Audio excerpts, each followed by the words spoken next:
Imo Week, le podcast, spécial MIPIM 2022, du 15 au 18 mars au Palais des Festivals de Cannes. Les podcasts Imo Week depuis le MIPIM. Le plaisir d'avoir à mes côtés Olivier Estève, directeur général délégué de chez Covivio. Merci de participer à cette séquence, Olivier Estève. Covivio, vous avez publié récemment les chiffres 2021. Une bonne année 2021 pour Covivio. Oui, bonjour Eric.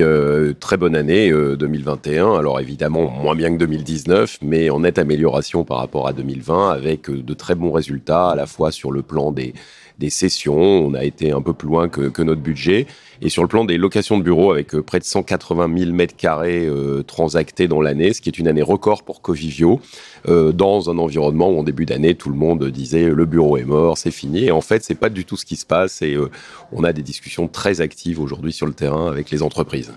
Voilà, vous l'avez dit, c'était pas forcément évident, effectivement, quand on Covivio, c'est bien sûr l'immobilier de bureau, c'est l'hôtellerie également, bon, le résidentiel bien sûr, mais donc c'était pas évident. Est-ce que vous avez eu des craintes quand même lorsque est arrivée cette crise sanitaire, lorsque est arrivée cette idée justement de confinement, de télétravail, se dire le bureau, qu'est-ce que ça va devenir?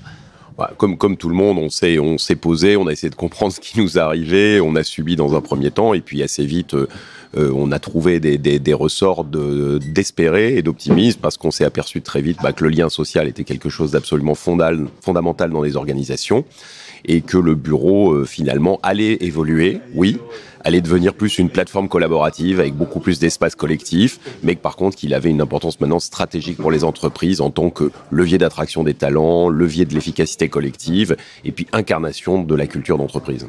Ça a accéléré la réflexion, quoi, en fait, sur ce que l'on appelle aujourd'hui la transformation de bureaux en logement, ou même de logements les nouveaux logements aussi qui incluent maintenant cette partie bureau. C'est une nouvelle réflexion ou elle existait déjà quand même un petit peu avant?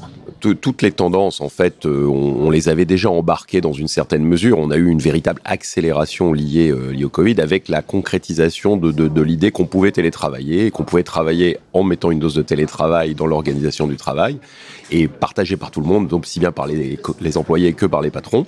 Et puis la notion de transformation de bureau en logement, c'était déjà quelque chose qui était dans l'air du temps. Par contre, ça s'est accéléré sur certains marchés, parce que c'est vrai que la pandémie a changé quelque chose. Il y a certains marchés qui sont devenus, je dirais, qui ne sont plus aujourd'hui des marchés de bureaux, parce qu'il y a un retour à la centralité, de moins de mètres carrés, de meilleurs mètres carrés. Donc il y a certains marchés qui sortent un petit peu du cadre. Et donc là, on envisage des transformations d'autres usages. Vous avez des exemples à nous donner? Oui, bien sûr. On a, nous, par exemple, à Bordeaux, sur Bordeaux-Lac, transformé l'ancien siège d'IBM en une très belle opération de logement, tout un quartier. On a des opérations en cours à Nice, à Bobigny, à Meudon. Voilà, on a un certain nombre d'opérations sur lesquelles on travaille sur ces transformations-là. On regarde des sujets également à Rueil. Voilà. Quel regard vous portez sur ce MIPIM 2022 qui est un retour un petit peu, je dirais, presque à la normale?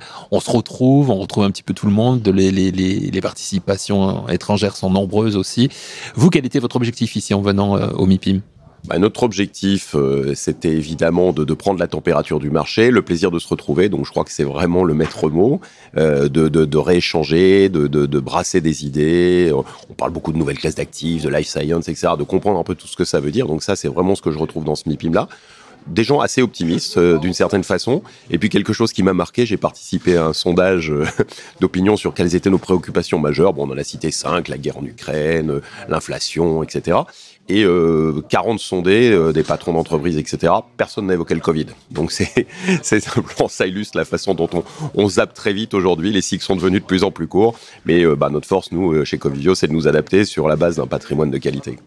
Comment on s'adapte justement, parce que vous avez évoqué la situation en Ukraine, bon, le Covid évidemment, même si on a l'impression que c'est derrière, c'est pas tout à fait encore derrière, mais il y a aujourd'hui, on souffre de pénurie de matériel, augmentation des prix, etc. Vous êtes évidemment comme toutes les entreprises concernées. Comment vous vous adaptez, vous, chez Covivio?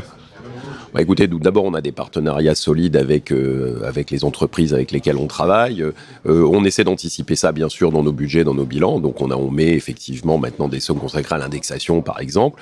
La principale question pour moi, c'est surtout la pénurie de matériaux et ce que ça induit en termes d'incertitude sur les délais. Voilà. Donc ça, c'est quelque chose qu'il faut intégrer. Ça veut dire que dans nos contrats maintenant, on répercute cette incertitude, parfois sur nos clients, en leur disant voilà, on a un certain nombre de clauses qui couvrent effectivement ces problèmes de livraison, de disponibilité des matériaux.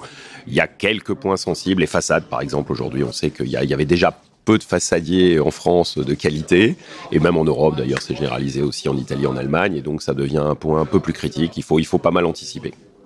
Un mot peut-être sur votre politique bas carbone aussi, développement durable, vous êtes très impliqué évidemment là aussi. Oui, aujourd'hui, c'est une lapalissade, mais c'est vrai qu'on est très impliqué. On avait là aussi pas mal anticipé chez Covivio. Ce qui a un peu changé, c'est qu'on parlait beaucoup de consommation énergie par mètre carré. On était beaucoup sur les labellisations, le BREEAM, le LEED, le HQE. Aujourd'hui, on a nous chez Covivio défini maintenant des objectifs en matière de trajectoire carbone, et on a surtout fait le choix d'adresser les scopes 1, 2 et 3. Voilà, donc notre ambition, c'est d'être très vite neutre carbone sur les scopes 1 et 2. Et ensuite, par contre, de travailler très fortement sur le scope 3, ce qui veut dire notamment le développement, qui est le principal contributeur, viser d'avoir la quasi-totalité de nos projets qui soient bas carbone dans le futur. Pour terminer, peut-être quelques exemples de programmes en cours de votre actualité chez Covivio en 2022. On en a pas mal. On va livrer Stream Building en face du tribunal, donc avec un objet mixed use, avec un hôtel Zoku dans la partie supérieure et des bureaux dans la partie inférieure. Bon, l'immeuble est quasiment complètement loué, donc c'est un vrai succès à la livraison. On a une opération de 30 000 m² à Saint-Ouen aussi sur la ligne 14, Sopop, un certain nombre de projets. Et puis à Milan, on va démarrer. On a fait beaucoup de choses à Milan. On a signé le siège de Moncler, 30 000 m², le siège de L'Oréal, 10 000 m², donc ces opérations qui vont démarrer dans l'année. On va ouvrir notre deuxième Wellio à Milan, qui est déjà 90% pré-commercialisé avant l'ouverture. Donc là aussi, un grand succès. Le premier est à 100% de taux d'occupation. Et puis en Allemagne, on avance pas mal sur notre opération d'Alexanderplatz, qui a été lancée en travaux l'an dernier, qui est vraiment le projet phare de l'Allemagne, mais qui sera aussi un projet phare à l'échelle européenne. 60 000 m² mixed use, commerce, logement, bureau sur Alexanderplatz. Merci beaucoup, Olivier Estève. Merci d'avoir fait un petit détour par le stand de Imo Week, parce que je sais que vous avez une journée extrêmement chargée encore ce jeudi au MIPIM. Merci à vous. Merci Eric et très bon MIPIM à tous. Imo Week, le podcast, spécial MIPIM 2022, du 15 au 18 mars au Palais des Festivals de Cannes.